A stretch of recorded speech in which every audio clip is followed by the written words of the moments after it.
Humanity's First Century Without War. Block 1. The Present World. You have grown up inside a story so old that no one remembers who first told it. The story says that war is simply what humans do, that borders must be defended, that nations rise by the strength of their armies, that peace is only the quiet pause between conflicts, never the natural state of things. Look at any history book, and you will see the proof, page after page. Empires rising on conquest, centuries measured by their battles. Even the calendars we use are stitched together from treaties signed after bloodshed. But ask yourself a quieter question.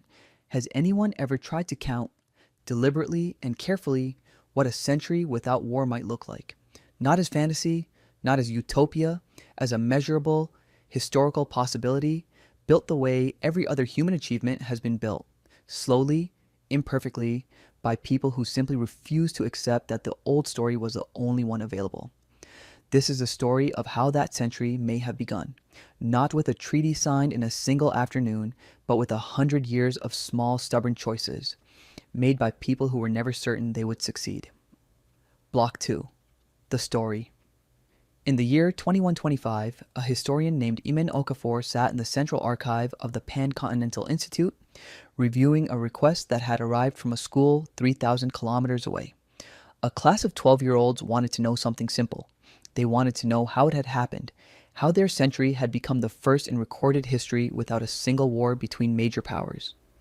Eamon had spent 30 years studying this question, and she still did not have a tidy answer. There was no single moment, no single signature, no single leader who had ended war the way a switch ends darkness. There was only a long sequence of decisions, each one small enough to seem unremarkable at the time. She began, as she always did, with the wars that had not happened, but might have. In the early 21st century, two regional powers had stood at the edge of conflict over a disputed river basin. Historians of an earlier age would have predicted bloodshed. Resources were scarce, populations were growing, and the rhetoric on both sides had hardened. But a group of agricultural engineers, scientists, and local administrators had quietly begun a joint water management project years earlier, sharing data, building trust through unglamorous technical cooperation. When the political crisis arrived, the relationships were already there. The two governments, under pressure from below as much as from above, chose negotiation over mobilization. No monument was built for this, no anniversary is celebrated. It simply did not become a war, and a generation grew up not knowing it almost had.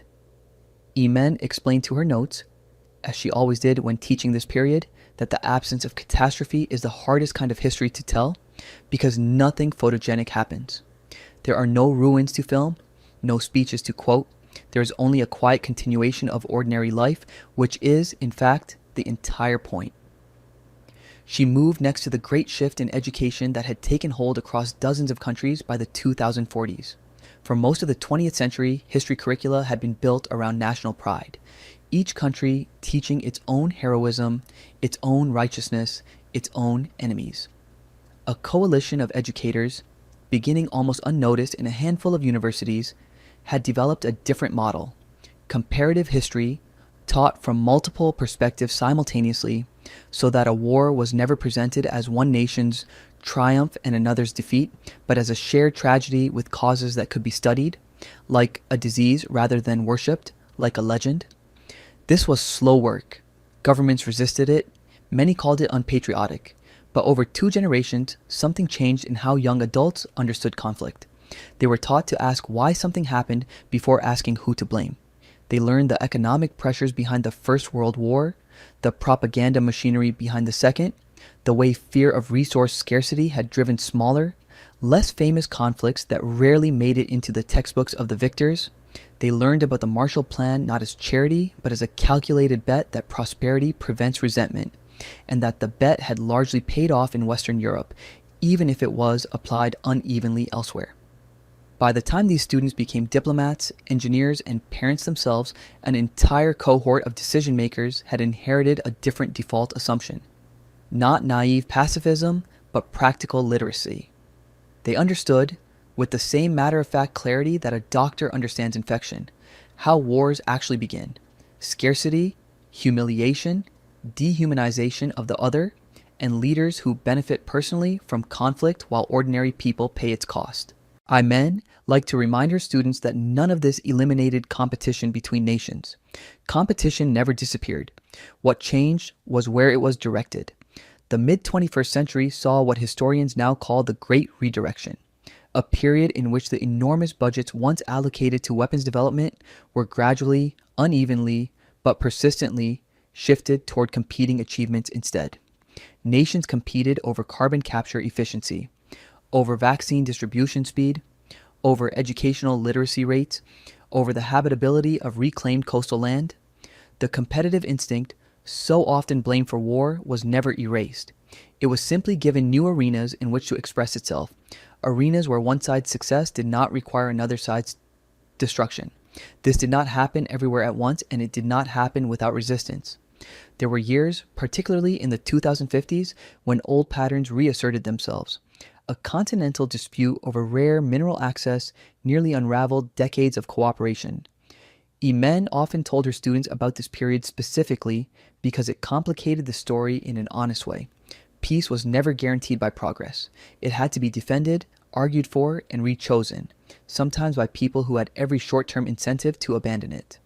What held the system together in that decade was not idealism, but infrastructure. International courts with real enforcement power. Trade relationships so deeply interwoven that unilateral aggression became economically catastrophic for the aggressor, and a generation of military leaders trained in the new comparative history who had grown skeptical of the old logic of glory. There was also the matter of technology, which Amen always discussed carefully because it was tempting to credit machines with virtues that belonged to people. Advances in synthetic agriculture and desalination had reduced the scarcity that once made resource wars seem inevitable. Global satellite transparency made surprise mobilization far harder to conceal, which meant aggression lost the advantage of shock. But none of this guaranteed peace by itself. Technology only changed the conditions under which human choices were made. It was still humans. Diplomats exhausted from negotiation, teachers patient with difficult students, engineers willing to share data across rival borders, who made the choices that mattered. By 2090, the children of the families who had once stood across that disputed river basin were collaborating on a joint space launch program. Their grandparents had nearly gone to war over water. They were now arguing, amicably, over which language the mission patches should be printed in. Imen closed her notes and looked again at the question from the 12-year-olds. How did it happen? She decided to write back something simple, because the truth, stripped of its academic complexity, was simple. It happened because enough people, across enough generations, decided that the old story was not the only available story, and then did the unglamorous, patient work of proving it. River basin by river basin, classroom by classroom. Treaty by treaty, until the absence of war stopped being remarkable and started being ordinary. She added one more note for the students, the one she considered most important. The first century without major war was not the end of conflict, disagreement, or rivalry. Those remained permanent features of being human. What ended was the assumption that disagreement must be resolved through destruction. That assumption, she wrote, was never a law of nature. It was a habit. And habits, however old, can be unlearned. Block 3, the future horizon. Perhaps you are wondering whether such a century is truly possible, or whether it is simply a comforting story, the kind people tell to feel better about an uncertain future. The honest answer is that nobody can promise it. History offers no guarantees, only patterns, and patterns can always break in either direction. But here is what history does offer, proof that the old assumption that war is simply human nature has never been as solid as it appears. Periods of cooperation, however fragile, have always been possible when people invested in trust before crisis arrived, when education taught causes instead of glory, and when competition was given somewhere productive to go. The future is not written by sweeping declarations. It is written by the river basin engineers, the comparative history teachers, the diplomats willing to sit through another exhausting negotiation rather than walk away. None of them may ever be remembered by name, but a century without war, if it ever comes, will be built entirely out of choices like theirs. The story of humanity has always been the story of which habits we choose to keep, and which ones we finally decide to leave behind.